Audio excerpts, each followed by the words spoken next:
रोशनी, आप मुझे मेरे फेसबुक और यूट्यूब चैनल के ऊपर देख रहे हैं। पाकिस्तान में कोई भी न्यूज़, कोई भी खबर इमरान खान का जिक्र किए बगैर इनकम्प्लीट होती है। ये कोई क्लिक बेट नहीं है। ये मामलात आपकी जो अथॉरिटीज़ हैं, ये जो आपकी इस वक्त ऊपर रूल कर रहे हैं, लोग उनकी तरफ से चलाए जा रहे हैं। इनका ऑब्सेशन है ये इमरान खान की तरफ। लेकिन अगर आप स्टिल चाहते हैं कि इसका ब्लेम भी आपने खान साहब को ही देना है तो मोस्ट वेलकम। बट आज मैं आपको अपडेट्स बताऊंगी जो आज के सिंगल दिन की हैं कि किस तरीके से कोई भी इदारा हो, चाहे वो आपका गवर्नमेंट का है, सेनेट के बिल पास हो रहे हैं, या फिर जुडिशरी है, या फिर वो कोर कमांडर की मीटिंग है, तो वहाँ पर भी सिक्योरिटी और बॉर्डर इंपॉर्टेंट नहीं है। वहाँ पर इमरान खान को रोकना इंपॉर्टेंट है। वहाँ पर ये इंपॉर्टेंट है कि किस तरीके से इमरान खान को हम जेल में रख सकते हैं, किस तरह हम मेक श्योर कर सकते हैं कि ये वीक हो, किस तरह हम इसकी मीडिया से गैर रस्मी गुफ्तगू और ये जो अपने लोगों से मुलाकातें करता रहता है उसको रोक सकते हैं। हम इसको जो है मिलिट्री ट्रायल में किस तरीके से घसीट सकते हैं। बाय रैंक चलेंगे ताकि आपको भी थोड़ा सा अंदाजा होगा किस तरीके से पाकिस्तान में एक ऑब्सेशन बन चुके हैं ये इमरान खान का नाम इन लोगों के लिए। जुडिशरी में इस वक्त जी कुछ चेंजेस करने की कोशिश की जा रही है। पहले ये खबरें आ रही थी कि जो सीनियरिटी की बेस के ऊपर chief justice of Pakistan select किए जाते हैं तो उस चीज़ को चेंज करें, और जिस तरह चीफ ऑफ आर्मी स्टाफ कोई भी प्राइम मिनिस्टर आता है तो अपनी पसंद का रख लेता है, चाहे वो 6 नंबर का हो या 8वें नंबर का हो, तो वही चीज़ जो है ये जुडिशरी के अंदर सुप्रीम कोर्ट के अंदर जा रहे हैं। अभी दूसरी जो एक बिल सेनेट में पास होने जा रहा था वो ये था कि 17 से सुप्रीम कोर्ट के जजेस की तादाद को बढ़ाकर 21 कर दिया जाए।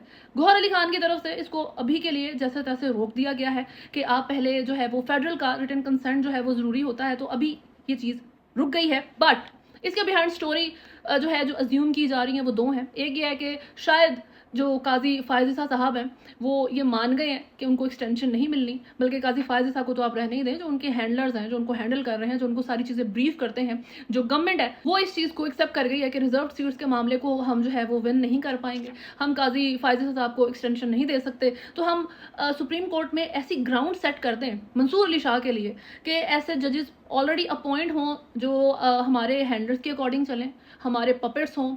ये जस्टिस अतर मिनुल्लाह की तरह जो है हमारे सामने खड़े होकर ना दिखाए, हमें आंखें ना दिखाए, जस्टिस मंसूर अली शाह की तरह हमें आंखें ना दिखाए। तो एक तो ये चीज़ अज्यूम की जा रही है। दूसरी ये है कि काजी फायज़ ईसा साहब जो हैं वो एक्सटेंशन लेंगे, उनको अभी उम्मीद है। हालांकि पब्लिकली वो ये कह चुके हैं आज़म तारड़ के अल्फाज में कि जी मुझे एक्सटेंशन नहीं चाहिए। ये काजी फायज़ ईसा के अल्फाज हैं।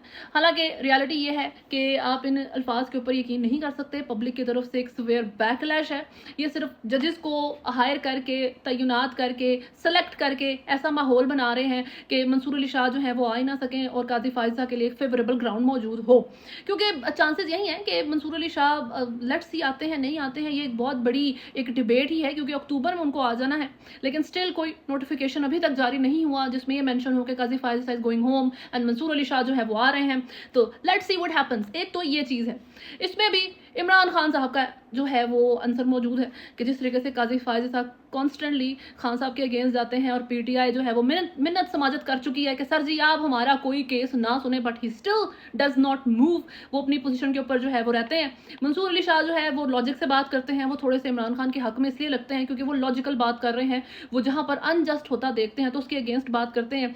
जस्टिस अतर मिनुल्लाह को हमने देखा है कि वो काजी फायज़ साहब को हार्ड टाइम देते हैं, गवर्नमेंट को, इन हैंडलर्स को हार्ड टाइम देते हैं। तो बस जी ये मामलात हैं। दूसरी चीज़ जो आप देखेंगे वो है जी कोर कमांडर की मीटिंग। उसके अंदर बलूचिस्तान के तमाम मामलात ये सारे डिस्कस हुए हैं, सिक्योरिटी के मामला डिस्कस हुए हैं। यस, क्योंकि पाकिस्तान में इस वक्त सबसे बड़ा इशू आपका इकोनॉमी से ज़्यादा ज़रूरी वो सिक्योरिटी का है, क्योंकि सिक्योरिटी नहीं होगी तो आप इकोनॉमी किस तरह मेंटेन करेंगे, आप किस तरीके से इन्वेस्टमेंट इंश्योर कर सकते हैं मुल्क के अंदर, किस तरह आप चाइना को सी पैक भेज सकते हैं। तो उस मीटिंग में भी जो इंपॉर्टेंट चीज़ थी वो साइबर सिक्योरिटी डिस्कस हुई है। पहले वो डिजिटल टेररिस्ट थे और ये सारी चीज़ें थी।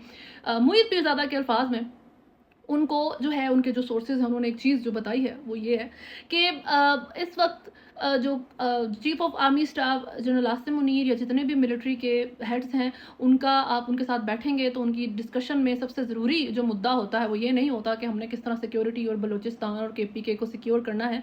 उनकी इंपॉर्टेंस जो है वो इस चीज़ पे आकर रुक जाती है, उनका फोकस यहाँ आकर रुक जाता है कि किस तरह हमने जो बाहर बैठे हुए जर्नलिस्ट हैं इनको हैंडल करना है, किस तरह इनको लगाम डालनी है। क्योंकि ये जो मुईद पीरज़ादा, शहबाज गिल और वजाहत सईद खान वगैरह जितने भी लोग हैं, ये मुईद पीरज़ादा के अल्फाज, उनकी बात मैं आपको बता रही हूँ। It's not my source, I have no knowledge about this, तो I am just telling you, I am quoting him कि वो कहते हैं कि आर्मी का फोकस सिर्फ ये है कि जर्नलिस्ट किस तरह हम पकड़े हैं जो मुल्क से बाहर हैं, क्योंकि हमारे इन तक जो है ना रसाई नहीं है। तो अभी इन्होंने एक नई चीज़ जो निकाली है वो ये है कि वेस्ट के जो इंटेलिजेंस की एजेंसीज हैं उनको ये कहना शुरू कर दिया कि हम इंटेल आपसे शेयर नहीं करेंगे, हम आपसे इन्फॉर्मेशन जो है ना अंदर की वो शेयर नहीं करेंगे, जो दूसरे ममालिक एक दूसरे से एक हद तक करते हैं।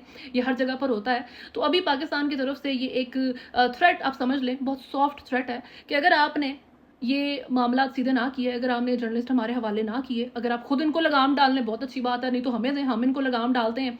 अगर आप नहीं करेंगे तो हम आपसे इंटेल शेयर नहीं करेंगे। ठीक है जी, ये मामला चल रहे हैं। ये है जी फोकस।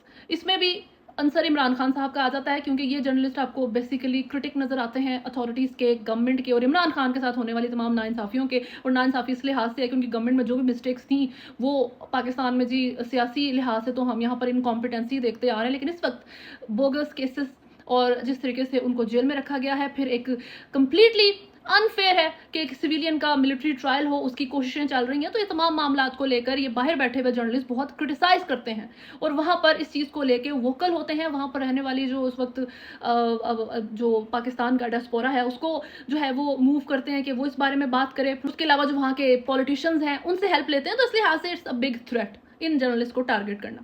एक तो ये चीज़ हो गई बाय रैंक। अब तीसरी जो इस वक्त सिचुएशन पाकिस्तान में लेटेस्ट है, ये बाकी भी चीज़ें लेटेस्ट ही थी, वो है जी सेनेट में पास हुआ एक और बिल जिसका नाम है peaceful assembly and public order bill 2024। इसके मुताबिक इस्लामाबाद में किसी भी तरीके का धरना, किसी तरह का प्रोटेस्ट और इस तरह की जो गैदरिंग्स हैं उनको बैन कर दिया जाएगा। बैन क्यों किया जाएगा? रीज़न ये है कि जी जो यहाँ पर सिटीजन्स हैं रहने वाले, उनका पीस बहुत ख़राब होता है, उनकी ज़िंदगी मिजरेबल हो जाती है और यहाँ पर जो है ना असम्बलीज जो है वो सुकून से नहीं चल सकती। यहाँ पर आने वाले डिप्लोमेट्स को मसला होता है। तो वी वांट दिस स्टॉप्ड। हम चाहते हैं कि इस्लामाबाद के अंदर ये मामला ना हो। आप बाहर जिस भी सिटी में करना चाहते हैं वो भी इन लोगों ने इतना आसान नहीं करना, तो बाकी आप कहीं और जाके कर लें। ये है सिचुएशन इस वक्त पाकिस्तान की। इसको एलैबोरेट करना बहुत ज़रूरी है। सबसे पहली बात ये कि इस्लामाबाद की अभी हमने 14 अगस्त की एक रीसेंट वीडियो देखी थी जिसमें यू कैन सी कि आम एक फैमिली है जो कि सेलिब्रेट करना चाह रही है इंडिपेंडेंस डे को, अपने हॉलीडे को, और उसमें ये अफ़गान रेफ्यूजीज़ हैं या जो भी लोग हैं वो उनको हरास कर रहे हैं। यू कैन क्लियरली सी कि वो सेलिब्रेट करने की सेंस में ग्रुप्स मौजूद नहीं है। बिग नंबर्स में ये पश्तून हैं या अफगान रेफ्यूजीज़ हैं मोस्ट प्रोबेबली, और वो लोग वहाँ पर पाकिस्तान का इंडिपेंडेंस डे सेलिब्रेट करने के लिए नहीं बल्कि उन लोगों का इंडिपेंडेंस डे रूइन करने के लिए बैठे हुए थे जो सेलिब्रेट करना चाहते हैं। और ये इस्लामाबाद में, कैपिटल में हो रहा है।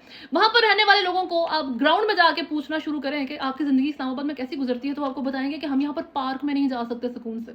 हम एक ज़माने में इस्लामाबाद को सेफेस्ट सिटी समझते थे। यहाँ पर अब रॉबरीज भी होती हैं लेकिन खबर बाहर नहीं जाती। यहाँ पर अब आप घर से बाहर सुकून से नहीं निकल सकते। यहाँ पर आपकी गाड़ी, आपकी प्रॉपर्टी, आपकी जान सेफ नहीं है। और उसके बाद यहाँ पर ये जो लोग बिल्कुल एंटी स्टेट बिहेवियर के साथ फिरते हैं जो कि पाकिस्तान को पसंद ही नहीं करते, वो बड़ी तादाद में मौजूद हैं। तो इन लोगों से इनको मसला नहीं है।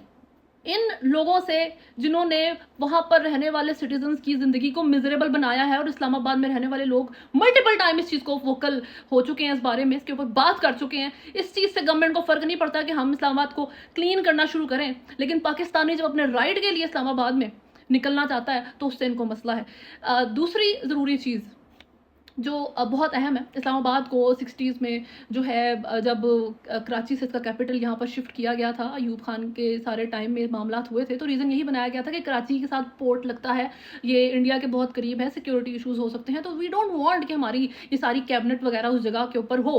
तो हम इसको इस्लामाबाद जैसे शहर में शिफ्ट कर लेते हैं जो कि बहुत सिक्योर है, यहाँ पर किसी भी दुश्मन की कोई रसाई नहीं है, तो हम जी यहाँ पर जो है ना इसको कैपिटल बनाते हैं। ये मामला हुए थे और इस्लामाबाद को जब कैपिटल बनाया गया था तो ये बेस रखी गई थी। इस बिल के लिए रीज़न बनाया जा रहा है कि जी सिक्योरिटी इशू है और यहाँ पर रहने वाले लोग थोड़े से डिस्टर्ब हो जाते हैं। यहाँ पर जो पार्लियामेंट्स और सेनेट है हमारी, वो जैसा मर्जी बिल पास करे, वो जो मर्जी आईएमएफ के साथ डील करे, जो मर्जी करप्शन करे, आवाम के जितना मर्जी हक को लूटे और इन लोगों की जितने मर्जी जो है इनके साथ नाइंसाफियाँ करे, लेकिन आप हमें हमारे घरों के सामने नजर ना आए, आप हमें हमारे सेनेट और पार्लियामेंट वगैरह के सामने जो है नजर ना आए। आप ज़रा जो है ना इस्लामाबाद से बाहर निकल के बैठें और हमारी इस हदूद में, जैसे एक किंग होता है ना जिसने उसने अपने कैसल के अंदर एक लिमिट रखी होती है कि एक आम बंदा सर्टन दिन के ऊपर आ जाए अपनी कोई रिक्वेस्ट वगैरह लेके, वो भी तमीज़ के दायरे में रहते हुए, किसी प्रोटेस्ट के सेंस में नहीं।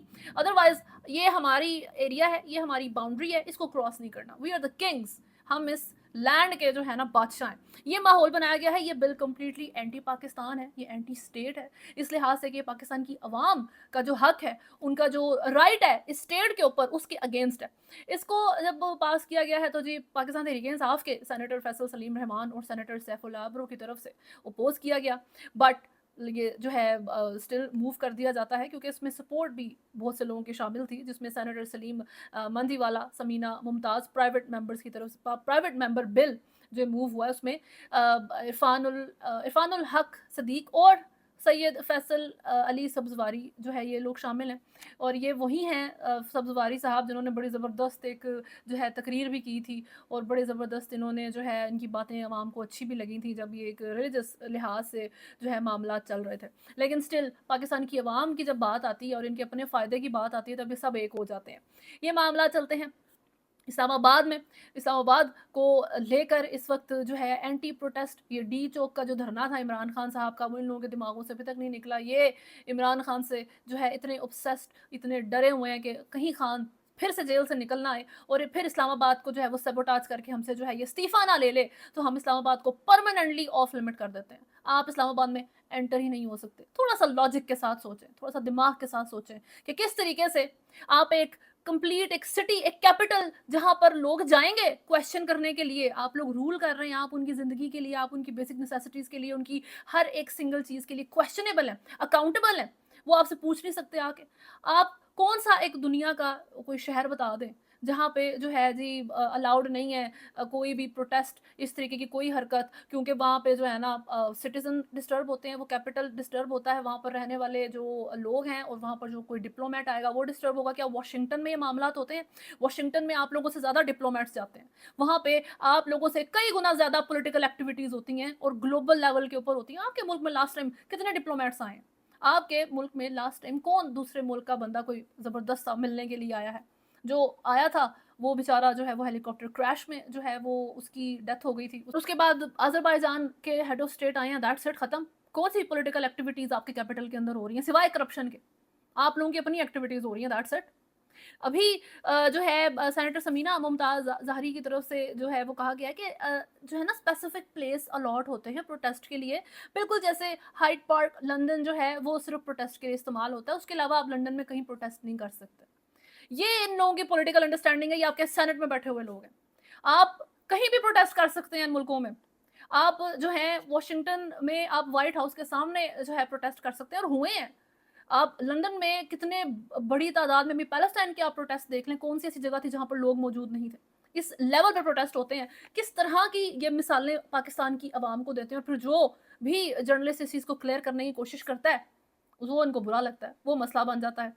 ये बिल इंतहा से ज़्यादा जो है कोई आप बताएं कितनी डेमोक्रेटिक एक्टिविटीज़ यहाँ पर हो रही हैं, गैर जमहूरी मामलात किस हद तक यहाँ पर चल रहे हैं। हर आए दिन आपको कोई ना कोई गैर जमहूरी अमल नज़र आ जाता है, लेकिन आउट ऑफ ऑल देम इस वक्त सबसे ज़्यादा कलेक्टिव तरीके से अगर कोई जो है नॉन डेमोक्रेटिक हरकत की गई है, गैर जमहूरी हरकत की गई है, तो वो ये है, इस बिल का पास होना है। इस्लामाबाद में प्रोटेस्ट नहीं हो सकता, ख़त्म। क्यों? क्योंकि जी पीस ख़राब होता है शहर का, और दूसरी बात ये कि डिप्लोमेट्स ने आना होता है। कोई और कैपिटल बताएं आपको ये चीज़ें, बहुत जो ओल्डन टाइम्स थे, बहुत पुराने वक्त थे, उनमें जब बादशाह हुआ करते थे उस वक्त आपको चीज़ें नज़र आएंगी कि आपको जी अलाउड नहीं है। और उस वक्त जो एक किंग मेंटालिटी थी, ये रीज़न था, एक गॉड कॉम्प्लेक्स होता था उन लोगों को कि जी we are everything. God complex Feroze में देखा है इजिप्ट के आपने, इस तरह के जो पुराने रूलर्स देखे हैं उनके अंदर ये एग्जिस्ट करता था कि वो खुद को खुदा समझते थे। उन लोगों को आम पब्लिक के साथ इंटरेक्ट करना जो है अपनी तौहीन लगता था। तो यही चीज़ इस्लामाबाद के अंदर ये कर रहे हैं कि इनको आम पब्लिक का प्रोटेस्ट देखना, आम पब्लिक की आवाज़ सुनना, अपने हक के लिए आवाज़ उठाना इनको अपनी तौहीन लगता है। अभी तक के लिए न्यूज़ में इतना ही है। अगर आपने चैनल को फॉलो नहीं किया हुआ तो सब्सक्राइब करें, वीडियो को लाइक एंड शेयर ज़रूर करें। अल्लाह हाफ़िज़।